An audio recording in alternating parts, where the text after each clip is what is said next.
அதுக்கப்புறம் ரோகிணி நட்சத்திரத்துக்கு அன்னைக்கு வரதராஜ பெருமாள் வைனாசி தோஷத்துக்காக சிவனை இங்கே பூஜை பண்ணதுனால சிவாலயத்திலே இங்கே விஷ்ணு ஆலயம். அது ரோகிணி நட்சத்திரத்துக்கு காரங்களும் இந்த கோயிலுக்கு வரணும். அது ரோகிணி நட்சத்திரக்காரங்களுக்கும் இது கோயில். இது அதுமாரி பங்குனி மாதம் தமிழ் மாதத்தில் 23ஆம் தேதி 27 சுவாமி அம்பாளுக்கு ஒரே நேரத்தில் சூரிய ஒளி தெரியுங்க.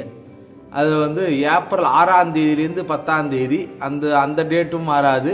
இது தமிழ் 23ஆம் தேதி 27 பங்குனி மாதம் இந்த டேட்டும் மாறாது. அது 6 மணிலேருந்து 6:30 வரலையும் சிவனுக்கு அம்பாளுக்கு ஒரே நேரத்தில் சூரிய ஒளி வரும். 6 மணிலேருந்து 6:30 வரலையும் அந்த 5 மணிக்கு அளவு கோயிலுக்கு வந்தீங்கன்னா அந்த சூரிய தோஷம் நிவர்த்தி ஆகும். சூரியன் ஏன்னா உத்தராயணத்தில் நிறையா கோயில்கள் சூரிய அமைப்பு கோயில்கள் இருக்கும். அது சூரிய அமைப்பு கோயில்களில் இருக்கும்போது திருநாவலூர்ன்றது ராஜாதித்தன் இந்த கோயிலை கட்டினார். ராஜாதித்தனா ராஜராஜனுக்கு 4வது தாத்தா. அதனால் சூரியன் இங்கே மேற்க பார்த்துருப்பார்.